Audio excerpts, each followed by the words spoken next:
ரோட்டில் இருந்து தாங்க காந்தியடிகள் போராட்டம் பண்ணாரு, அதனால தான் இந்தியாவுக்கு விடுதலை கிடைச்சது. ரோட்டில் இருந்து தான் ஜல்லிக்கட்டுக்கு போராட்டம் பண்ணோம், அதனால தான் அந்த உரிமை நம்மளுக்கு கிடைச்சது. சாலை என்பது மக்கள் பயன்பாட்டில் இருப்பது, தனியார் சொத்து அல்ல. தனியார் சொத்துல போய் போராட்டம் பண்ணதான் தப்பு. சாலை என்பது பொது சொத்து. பொது சொத்துல நின்று தான் பொதுமக்கள் போராட்டம் நடத்த முடியும். இல்ல நீங்க போராட்டம் நடத்துவதற்கு ஒரு இடத்தை ஒதுக்கி கொடுங்க, எல்லாம் அமைதியாக அங்கே போராட்டம் நடத்துவாங்க. உங்களுக்கு என்ன பிரச்சனை? ஜந்தர் மந்தர்ல யார் வேணா போராட்டம் நடத்தலாம், அனுமதியெல்லாம் தேவையில்லை. அந்த இடம் போராட்டம் நடத்துவதற்கு ஒதுக்கப்பட்ட இடம். அப்படி ஒரு இடத்த ஒதுக்கி கொடுங்க. நாங்கள் பாட போராட்டம் அமைதியாக பண்ணிட்டு போறோம். நீங்கள் போராட இடம் கொடுக்காத காரணத்தினால்தான், அதற்கான இடத்தை நீங்கள் ஒதுக்காத காரணத்தினால்தான் இங்கே பொது அமைதிக்கு குந்தம் விளைவிக்கின்ற வகையில் போராடுகின்ற நீங்க பேசுறீங்க.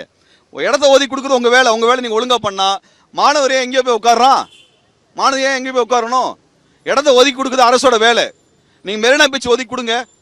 சினிமா போடுறீங்கல்ல, இந்த ஃபுட்பால் மேட்ச் போட்டீங்கல்ல, ஃபைனல்ஸ் ஸ்கிரீன் வச்சு போட்டீங்கல்ல, உங்களுடைய கட்சி தலைவருடைய திரைப்படத்தை போடுறீங்கல்ல, அப்ப ஏன் போராடுறதுக்கு இடம் கொடுக்க கூடாது? அங்க நீட்டுக்கு இதுக்கெல்லாம் இடம் கொடுக்குது, இதுக்கெல்லாம் மெரினால் இடம் இருக்குது. ஆனா எங்க பசங்க போய் உட்கார, எங்க மாணவர் செல்வங்கள் போய் உட்கார்றதுக்கு இடம் இல்லையா? நீங்க தான் சொன்னீங்க ஜென்சி புரட்சி வருதோ தமிழ்நாட்டில் சொல்லி. கடந்த தேர்தல் நீங்க தான் சார் பேசுனீங்க. இந்த ஜென்சி புரட்சி தயாராயிட்டாங்க, ஜென்சி புரட்சிக்கு தயாராயிட்டாங்க. எங்க சார் நீங்க எங்க சார் போயிட்டீங்க? ஜென்சி புரட்சி தயாரா இருக்கிறாங்க. அப்ப இந்த மாணவர்களை ஓட்டு போடுறதுக்கு மட்டும் நீங்க பயன்படுத்துவீங்களா? அதுக்கு மட்டும்தான் அந்த மாணவர்கள் தேவையா? இளைஞர்கள் அதுக்கு தான் தேவையான்றதான் எங்க கேள்வி. அதனால போராடுவதற்கு மெரினா கடற்கரை இடம் ஒதுக்கி கொடுங்க. அங்க சீரணி அரங்கிலே தான் அங்கே தமிழ்நாடு தமிழருக்கு என்ற தந்தை பெரியாரின் முழங்கி அதே கடற்கரைகள் தான் சீரணி அரங்கு கட்டப்பட்டது. அங்கதான் அறிஞர் அண்ணா பேசியிருக்க தமிழ்நாட்டின் தலை சிறந்த தலைவர்கள் கர்ம வீரர் காமராஜர் உள்ளிட்டவர்கள் சீரணி அரங்கில் மெரினா கடற்கரை என்பது வரலாற்று சிறப்பு மிக்கது. அதை போய் பூட்டி வைக்கிறீங்களே சார். உலகத்தில் எங்கேயாவது பீச்சை பூட்டி வைப்பானா? உலகத்தில் 2வது பெரிய கடற்கரை இல்லையா? நீங்க பாடத்திட்டத்தில் சொல்றீங்க 2வது பெரிய கடற்கரையை பூட்டி வைக்கிறீங்களே, மக்களை போகக்கூடாதுன்னு சொல்றீங்களே, இது எதுக்கு இந்த பயப்படுறீங்க? என்ன ஆயிர போது? ஃபுட்பால் மேட்சுக்கு போறவன், கிரிக்கெட் மேட்சுக்கு போறவன், இதெல்லாம் பார்க்கறதுக்கு போறவன், ஏன் உங்க தலைவரோட சினிமா படத்தை பார்க்க போறவன், அதை விட அமைதியாக இங்க மாணவ இளைஞர்கள் போராட்டம் நடத்துவார்கள்.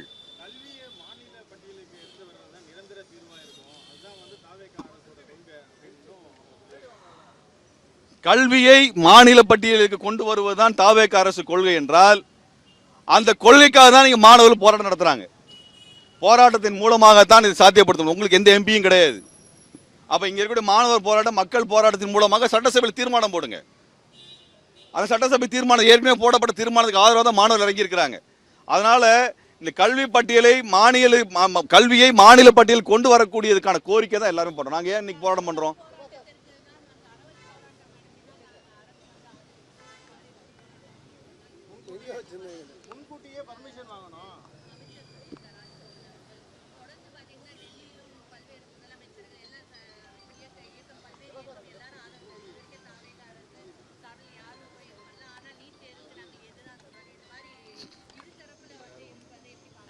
ஏதாவது என்னன்னாங்க, அறவழி போராட்டம்னா இதுதான் அறவழி போராட்டம்.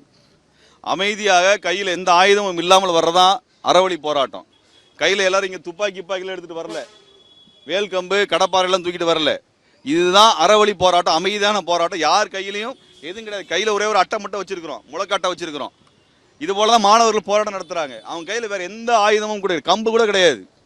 அறவழி போராட்டங்கிறது இதுதாங்க அறவழி போராட்டம். இதுக்கு இடத்தை ஒதுக்கி கொடுங்க. அனுமதி பெறுவது என்றால் காவல்துறையிட இடத்தை ஒதுக்கி கொடுக்க சொல்லி நீங்க முதலமைச்சர் உத்தரவு போடட்டும். ஒரு தெரு ராஜரத்ன ஸ்டேடியம் இருக்குது, ஒதுக்கி கொடுங்க. சிவானந்த சாலை இருக்குது, ஒதுக்கி கொடுங்க. அங்க போய் போராட்டம் நடத்தலாம்னு சொல்லுங்க. ஒவ்வொரு முறை லெட்டர் எழுதி கொடுத்து லெட்டர் எழுதி 5 நாளுக்கு காத்திருக்கணும். அப்படியா காத்திருக்கிறாங்க டெல்லியில எல்லாம்? அதனால தாவேக அரசு இதுல இரட்டை நிலைப்பாடு எடுத்துக்கொண்டிருக்கிறதா அம்பலமாகிறது.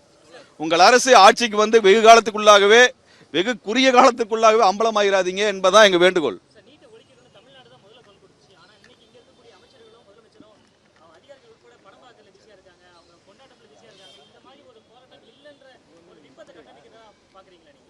இல்லை, இன்னைக்கு நம்ம எல்லாரும் போராட்டத்தில் இருக்கும் பொழுது அமைச்சர்கள் திரைப்படம் பார்க்க சென்றுட்டாங்க அப்படிங்கிறது எல்லாத்துக்குமே ஒரு வருத்தமான விஷயம்தான்.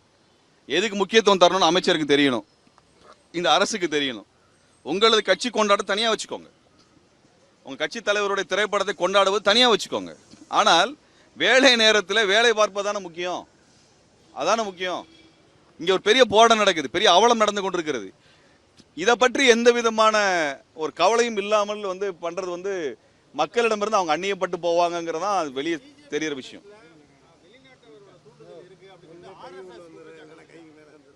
எனக்கு புரியல.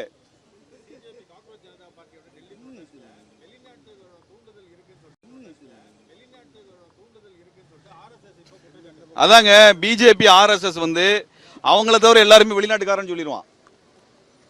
பிஜேபி ஆர்எஸ்எஸ்க்கு இருக்க ஒரே பிரச்சனைனா அவனை தவிர எல்லாரும் வெளிநாட்டுக்காரன் சொல்லுவான். அப்ப ஆர்எஸ்எஸும் பிஜேபி இதே ஒரு பிரச்சாரமா பண்ணிக்கிட்டு இருக்கிறாங்க. மாணவர் நாங்களாம் தானே ஓட்டு போட்டோம், எல்லாத்துக்கும் ஓட்டர் ஐடி வச்சிருக்கிறோம்ல, ஓட்டு போட்டோம்ல, அப்புறம் வெளிநாடா இருக்கும். எல்லாம் ஓட்டு போட்டோம் தானே வீட்டில் வீதியில் நின்றுட்டு இருக்கிறான். எல்லாருமே வெளிநாட்டு செய்யாது. பிஜேபி ஆர்எஸ்எஸ் தான் தேச விரோத சக்தி. அவங்க தான் தேச விரோதிகள். அவங்க தான் தேச விரோதிகள். அவங்களுக்கு எதிராகத்தான் இங்க மக்கள்லாம் போராடுறாங்க. அதனால பிஜேபி தான் தேச விரோதிகளாக பார்க்கிறோம் நாங்க.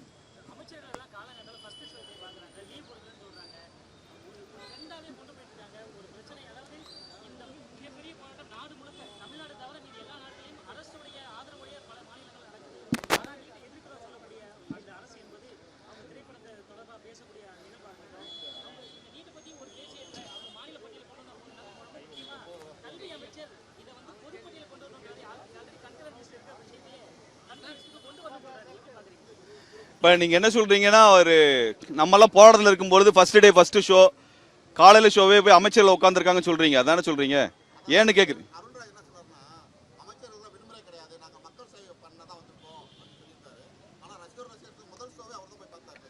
இல்லைங்க, அதுதான் அவங்க எங்கேருந்து வந்தாங்களோ அதானே பண்ணுறாங்க.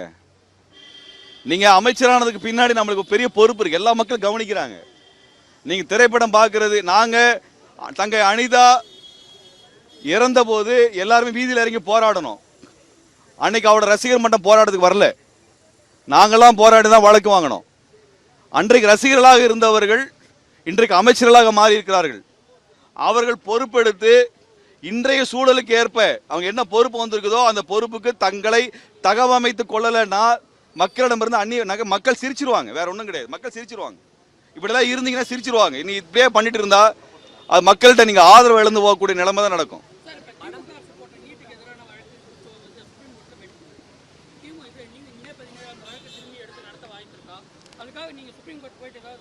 இல்லைங்க, அது தமிழ்நாடு அரசு போட்ட வழக்கு தான். அது நாங்க தனியா வாய்ப்பு இருந்தால் நிச்சயமா நாங்கள் செய்வோம். எங்களால் வாய்ப்பு இருந்தால் நிச்சயமா நாங்கள் செய்வோம். அதற்கான எங்களுக்கு எந்த தடையும் கிடையாது. ஆனால் எங்களுக்கு உச்சநீதிமன்றத்தில் நம்பிக்கை கிடையாது. உச்சநீதிமன்றம் இந்த வழக்கை இவ்வளவு நாள் தடுத்து வச்சிருக்க வேண்டிய அவசியம் இல்லை, இல்லைங்களா? எங்களுக்கு உச்சநீதிமன்றத்து மேலே பெரிய நம்பிக்கை இல்லை. இன்னைக்கு உச்சநீதிமன்ற நீதிபதி என்ன சொல்றாரு, மாணவர் தாக்கப்பட்டதுக்கு அது எங்க வேலை இல்லை, எங்களுக்கு நேரம் இல்லைன்னு சொல்றாங்க. இப்படிப்பட்ட உச்சநீதிமன்றத்தின் மேல தங்கை அனிதாவுக்கு நீதி கிடைக்காத உச்சநீதிமன்றத்தில் எங்களுக்கு என்னங்க நம்பிக்கை இருக்க போது? அதாங்க, உச்சநீதிமன்றத்தின் மீது எங்களுக்கு நம்பிக்கை கிடையாது. ஏன் நம்பிக்கை கிடையாதுன்னு சொல்றோம்னா, அவர்கள் மக்கள் சார்பாக தீர்ப்புகள் தரவில்லை என்பதுதான் அம்பலமாக இருக்கிறது. அதுதான் எங்களுக்கு இருக்கக்கூடிய ஒரே கேள்வி.